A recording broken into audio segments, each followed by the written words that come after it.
Aaron Goertzen is Senior Economist and Vice President at BMO Nesbitt Burns.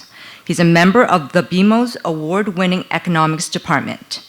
He has a wide range covering within the department as a major role in the monthly BMO's commodity publication called The Goods, contributes to the bank's country and industry risk coverage, supports a range of regulatory functions. He's joined BMO in 2012, Master of Arts in Economics and CFA charter holder. Please welcome Aaron.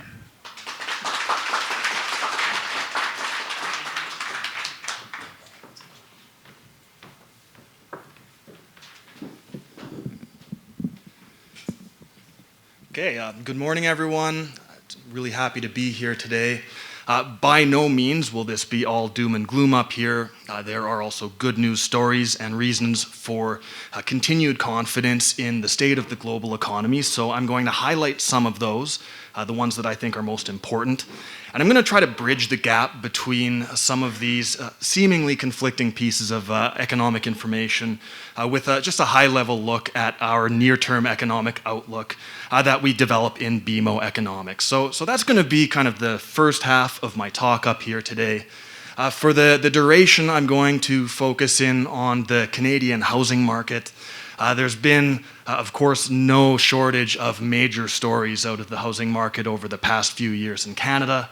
So I want to delve into some of those. I want to share our view about where the national and some of the major metro housing markets in Canada could be heading over the next couple of years. And I should say, I have a whole host of charts up here.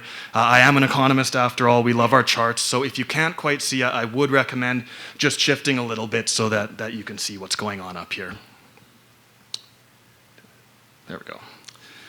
So as I say, I'm going to start off with some of the somewhat troubling signs that we've seen out of the global economy most recently.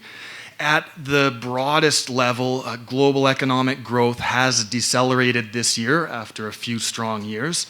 So this is what we're looking at here. This is world real GDP growth.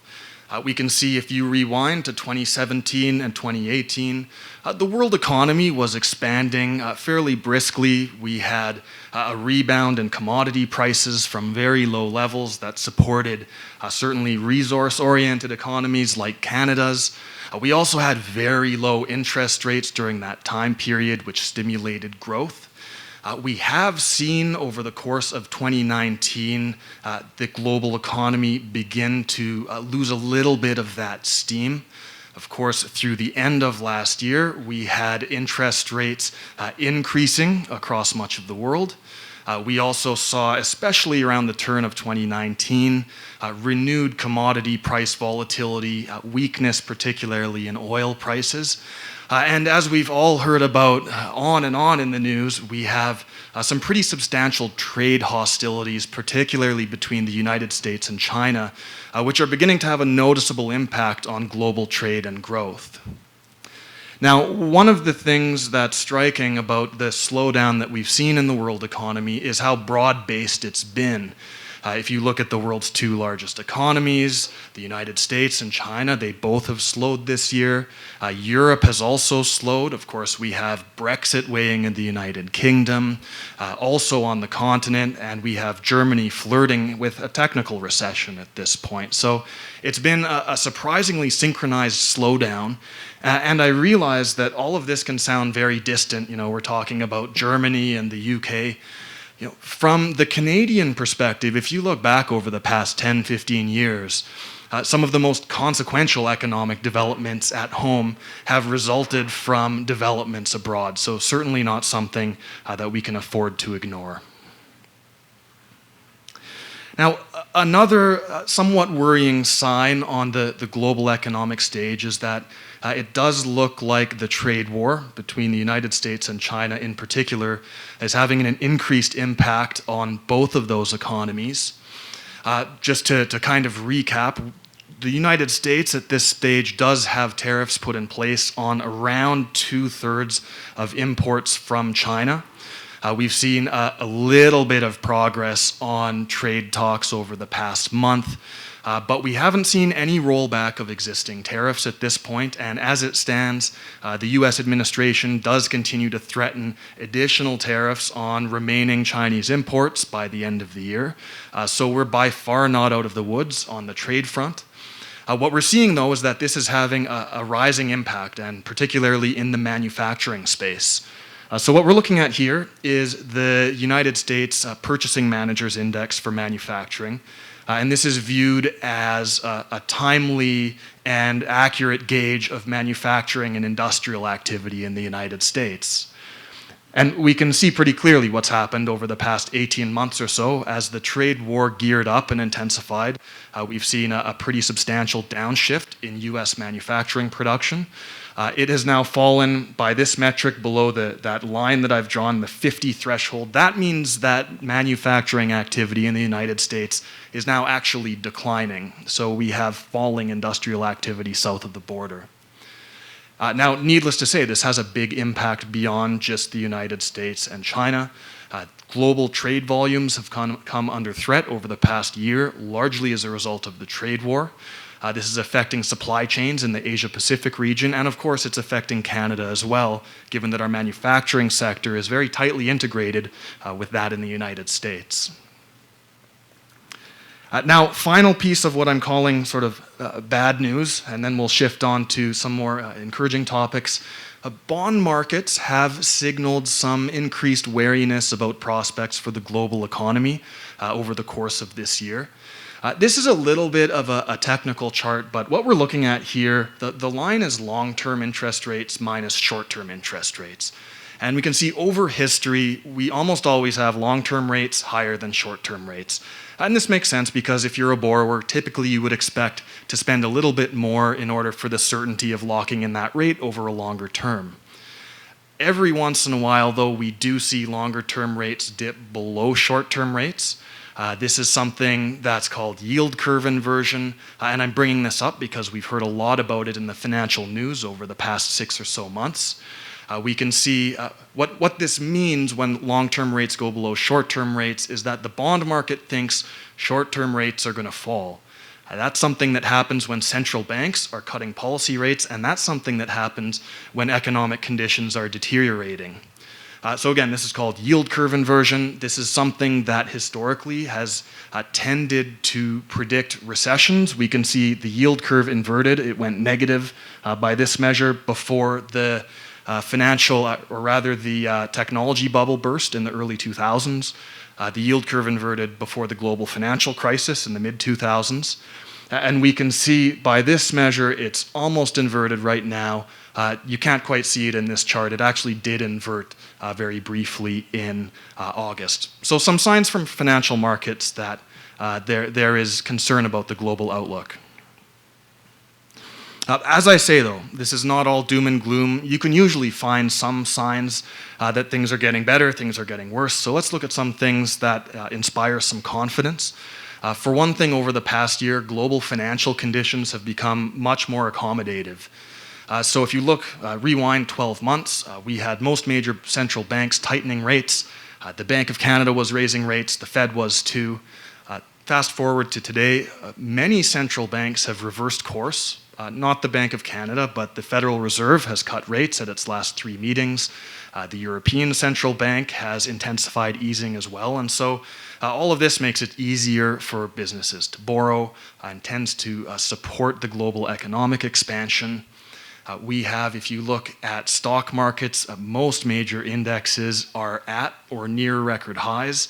Again, this lowers the cost of capital for businesses. And of course, we all know stocks are a very forward-looking indicator, and so strong stock prices we can understand as the market's vote of confidence in global economic prospects. Now, it's also true that longer-term interest rates have come down particularly sharply over the past year, and so in this chart, I have Canadian and US 5-year government bond yields.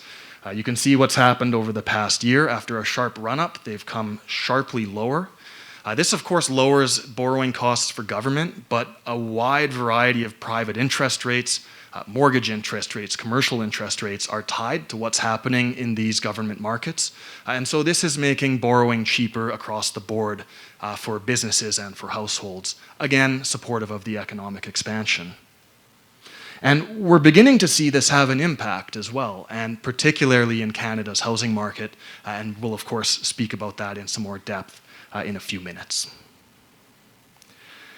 Now, another piece of good news is that the US consumer seems to be holding up very well. What I have here, this is the growth rate of real consumer spending in the United States. We can see over the past few quarters, no signs of a slowdown in the consumer sector. You look south of the border, you have the unemployment rate at basically 50-year lows, you have wages rising more quickly, putting more money in consumer pockets, and you have very strong household balance sheets. Debt has been rising, but it's been rising more slowly than income in the United States. So all of that has helped keep consumer spending growth actually a little bit above what we see over the longer run. And so what I would say is it's hard to overstate how important this is. Yes, we have some problems in US manufacturing. Investment is not that strong, and there are these trade issues. The US consumer accounts for 70%, almost 70% of spending in the US economy. So if the consumer is holding up well, the US economy much more likely to overall. And of course, from a Canadian perspective, if the US economy holds up, the Canadian economy also much more likely to.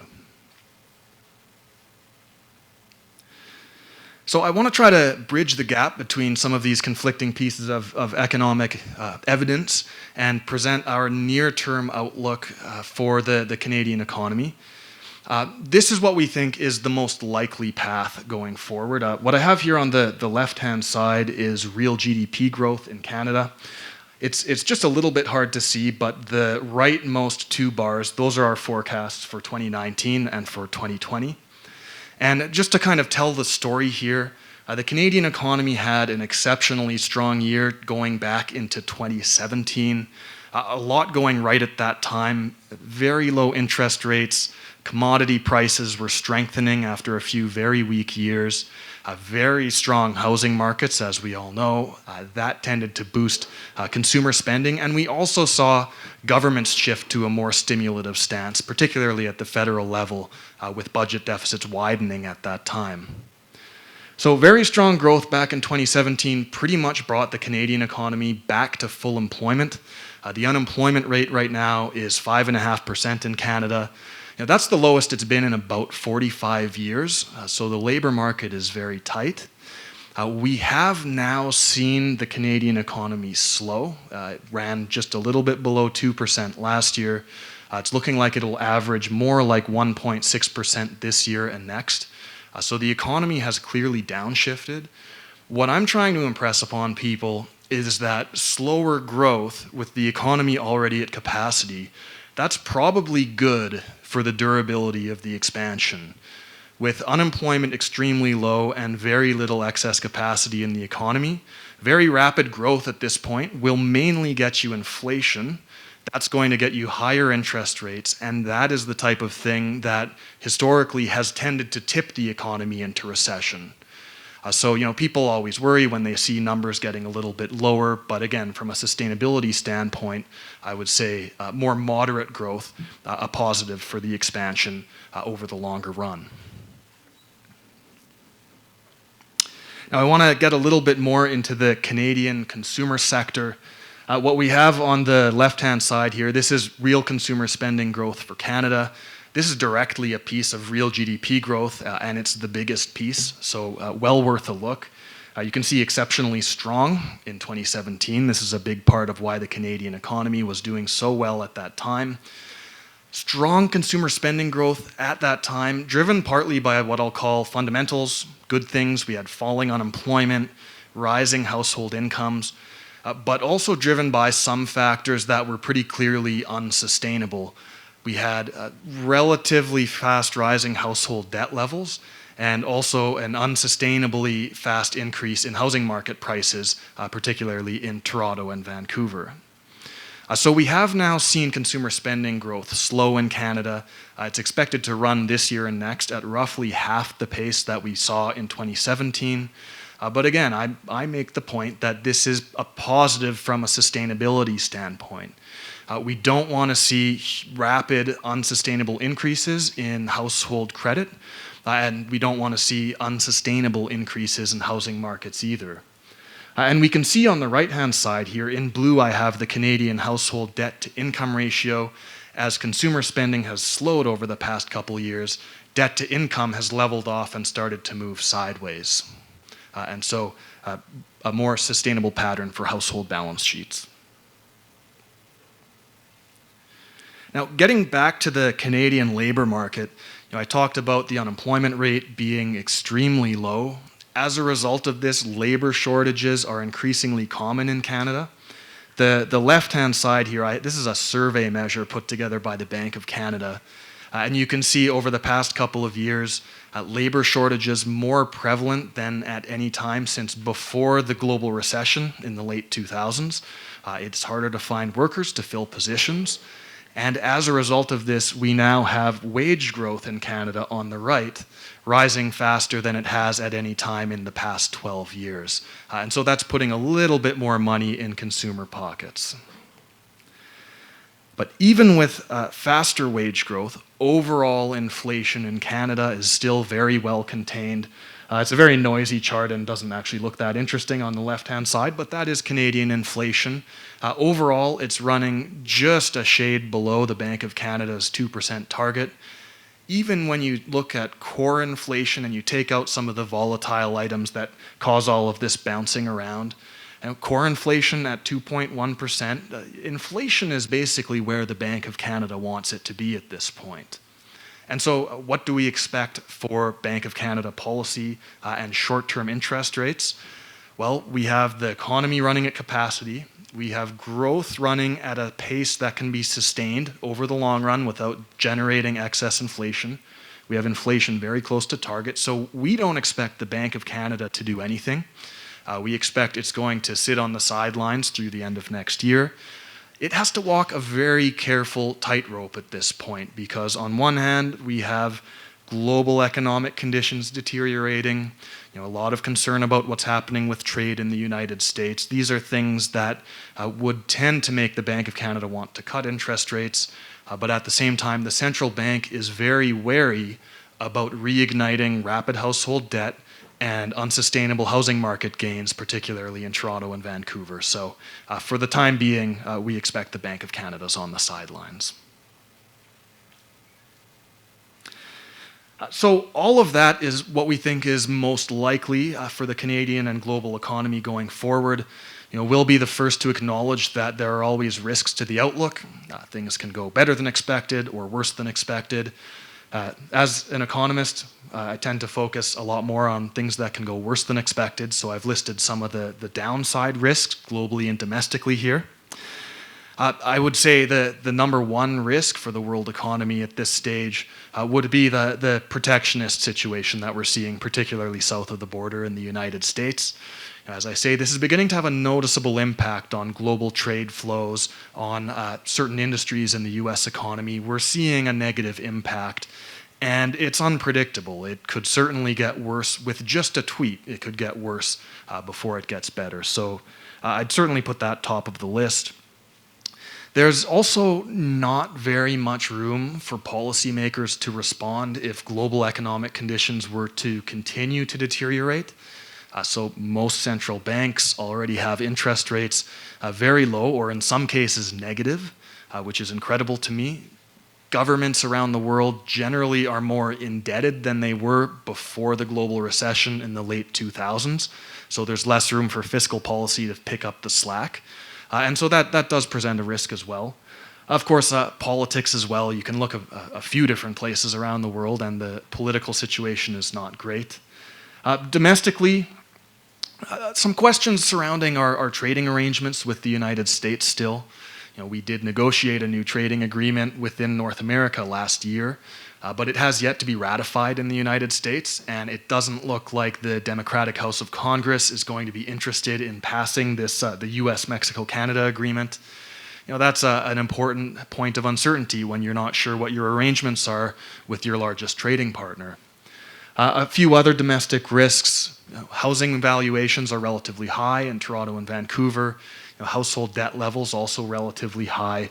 And as always, Canada is a resource-oriented economy. And so with slowing global growth, that does tend to weigh on commodity prices, risks domestically associated with that as well. So for the rest of my time up here, I'll switch to the Canadian housing market. As I said up front, no shortage of pretty incredible stories out of Canadian housing over the past 3 or 4 years. So I want to spend some time going through some of those key trends, some of the recent developments on the policy front, and I also want to present our view at both the national and the metro level for what may lay ahead in Canadian housing. And I think that a good place to start off is in the mortgage market. Mortgage lending, obviously very tightly tied to what's going on in the housing space. So what we have here, this is the growth rate of overall residential mortgage balances in Canada. We can see a pretty significant slowdown going back to about 2015. We've seen mortgage origination slow from about 7% a year to roughly half that pace.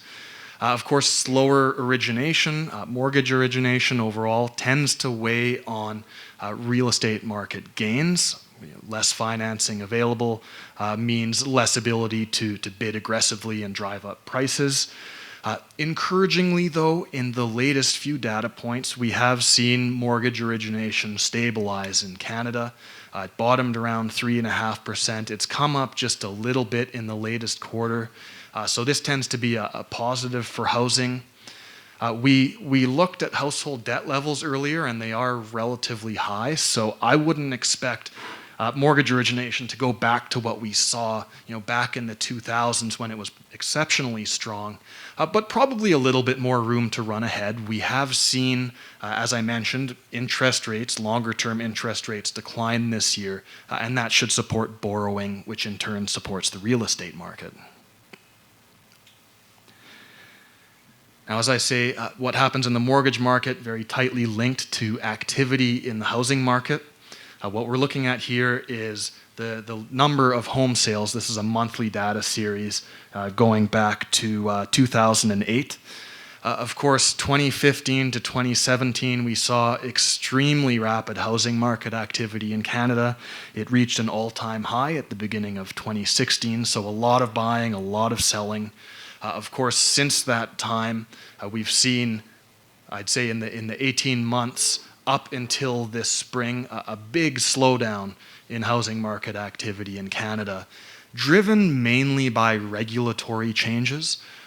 In 2016, we had BC put in place a tax on international investors in housing. We saw Ontario do something similar in 2017.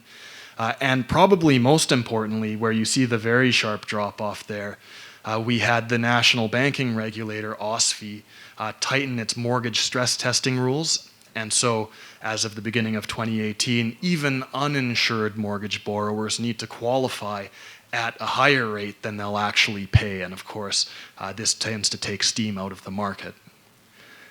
What we can see most recently, though, is that sales activity on a national basis has rebounded pretty impressively. This is driven mainly by the drop in interest rates that we've seen over the past year. I'm going to be talking about a lot about interest rates as I talk about housing. It's very hard to overstate how important it is for the performance of the market. So at this point, we actually have housing market activity a little bit above longer-term norms. And we would expect likely to stay a little bit above, given the very low interest rate environment, as well as very rapid population growth in Canada at this point, which of course is a pretty clear positive for the housing market, and should continue at least through the next few years. We have the federal government at this point targeting 350,000 new entrants to Canada every year by 2021. Everybody needs a place to live, and that should keep housing market activity strong. So now we'll get to the house price story. What we're looking at here is national benchmark home prices. And over the past, if we want to take kind of a long view, since the beginning of 2008, national home prices are up 65%, so a very large gain. Of course, big differences between some of the regional markets, which I'll talk about a little bit. Over the past few years, though, we have seen national prices move more or less sideways. A lot of that has to do with some of the regulatory tightening that I was talking about, and particularly Ontario's Fair Housing Plan and the tightening of stress testing rules at the beginning of 2018. What we have seen, though, most recently with stronger sales activity, we have seen a little bit of an upturn in national home prices over the past 6 or so months, so a little bit more strength. We expect over the next year, year and a half, the market's likely to perform a little bit better than it has over the past couple of years. Again, low interest rates, rapid population growth.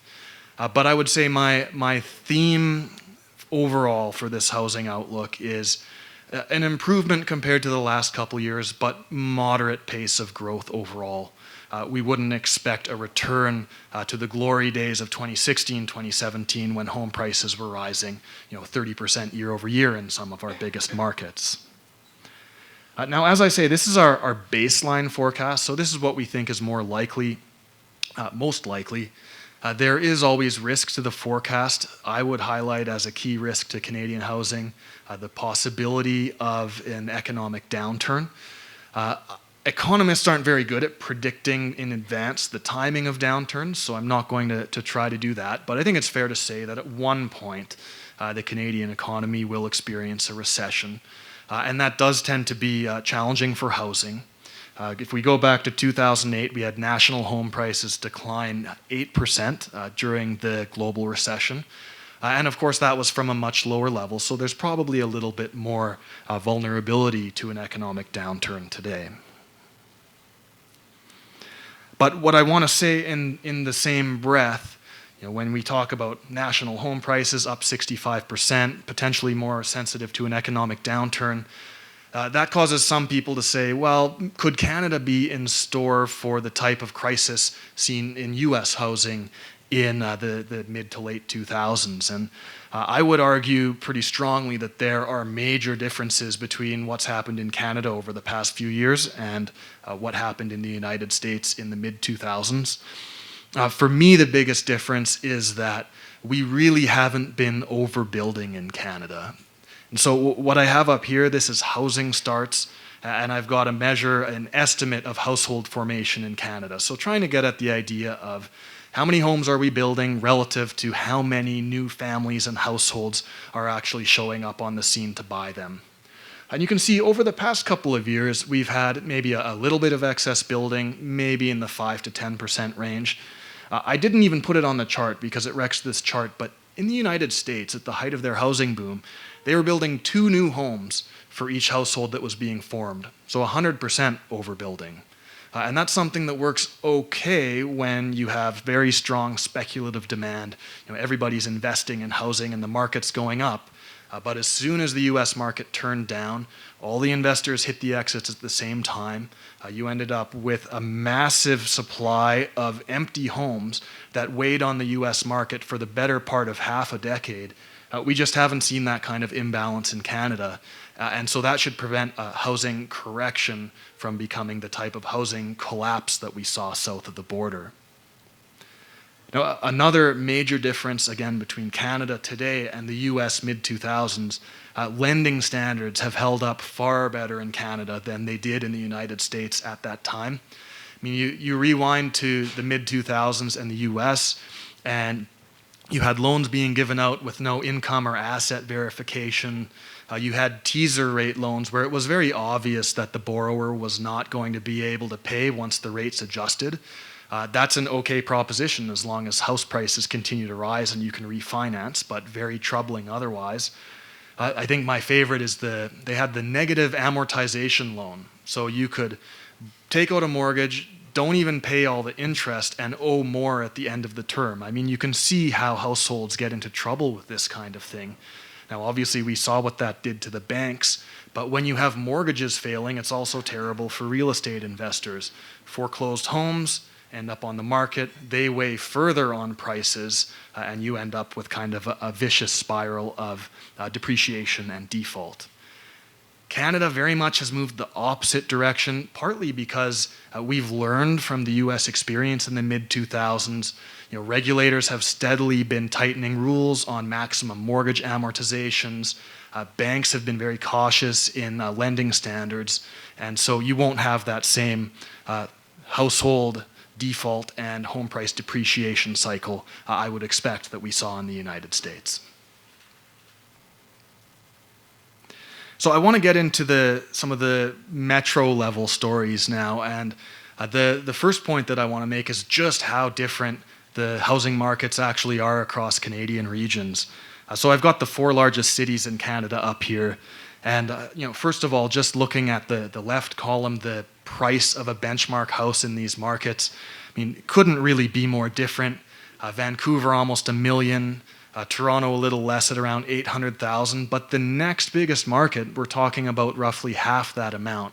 So very different levels of affordability across the Canadian real estate landscape, and also very different trends over the past year. So the right-hand side here, this is the growth rate of home prices over the past year. I mean, we've seen challenges in Vancouver. We've seen challenges in Calgary relating to some of the commodity and oil price weakness, particularly around the turn of the year. Toronto's been looking okay, and Montreal's actually been looking quite strong. So very different levels of prices and very different trajectories. So when you look at the national picture, which we just did, you miss a lot of important detail. So I'm going to start with a few more words about the Toronto housing market. And I want to start off with what's called the sales to new listing ratio.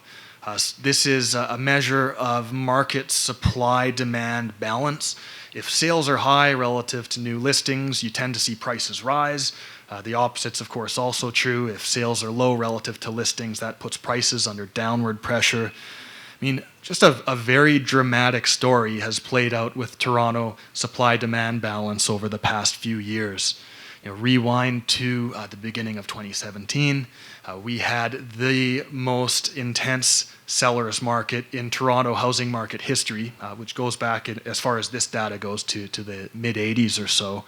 And you can see how quickly that snapped into buyers' territory with the introduction of the Fair Housing Plan at I believe it was April or May in 2017. Now, since that time, we have seen a steady improvement of supply-demand fundamentals in Toronto's market. The city benefits from particularly fast population growth, much faster than Canada as a whole. And then over the last year, we've also seen interest rates in decline again, which has helped most recently bring this market back all the way to balance. Now, I think we have a pretty good idea of what's happened with Toronto home prices over the past few years, but I'll say it anyway. This is the year-over-year rate of growth on the left for home prices in Toronto. At the height of the boom in early 2017, home prices were up 30% year over year. Of course, that's very exciting to see as an investor. As an economist, you say, if this keeps going, we're going to end up in danger territory very, very quickly. Of course, as I say, the government did react and put in policies aiming at tightening the market. We did see a moderate decline in Toronto home prices, but the market has actually bounced back relatively quickly. Over the past 18 months or so, we've had moderate 3-4% gains across the marketplace as a whole, or I should say 4 or 5% gains. What is striking at this point is how different the story is across the segments of Toronto housing. So this breaks out pricing performance over the past year across the different segments. We can see single-family detached homes growing pretty sluggishly at this point. The big story here being affordability. The average detached home is well out of range of many buyers, and especially first-time buyers these days. what we're seeing is that a lot of that demand is being diverted into the townhouse segment and particularly the apartment condo segment, where prices are rising pretty rapidly over the past year. So very much kind of a shift, whereas a few years ago, detached homes were growing exceptionally strong. We're now seeing demand kind of overflow into the condo segment. Now, I already made mention of this, but I just want to show how supportive demographics are in the Toronto real estate market. This is the rate of population growth in our city. We can see it's exploded from 1.6% just a couple of years ago to 2.6% right now. That's 140,000 people coming into the GTA every year. People need places to live. Apartment vacancy rates are exceptionally low in Toronto right now, running less than 1%. And so this is a major support for the Toronto market going forward. So now I'm going to do the same 3-slide progression, but I'll do it for the Vancouver market. I mean, in a lot of senses, kind of a similar story has played out in Vancouver. The timing's been maybe a little bit different, but very strong sellers market if you look in 2015 and 2016. In 2016, you can see an initial drop kind of back down to balanced territory. That was when the BC government first put in place a tax on international real estate investment. The market actually proved pretty resilient to that first move, and so it shifted pretty quickly back into seller's territory. But then ultimately, when that tax was increased at the beginning of 2018, and when OSFI tightened its mortgage rules, we saw Vancouver shift into a very severe shift into buyer's market territory. Now, what's striking is how much this picture has changed over the past 6 or so months. And again, I can't emphasize too much how important the interest rate story is to what's going on in real estate. As interest rates have declined at the longer end of the curve, we've seen the Vancouver market just over the course of 6 months move back to balance, which has stabilized home prices. Now, taking a look at the price story, we can see the left-hand side. Again, that's the year-over-year growth rate. Very strong 2016, downshifts a little bit when that first tax came in, but then ultimately that second tax and the stress test took the wind out of the market.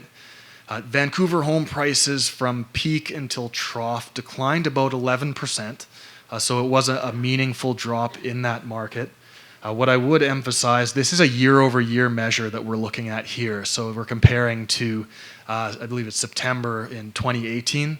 If you look just over the past few months, we have seen prices in the Vancouver market stabilize.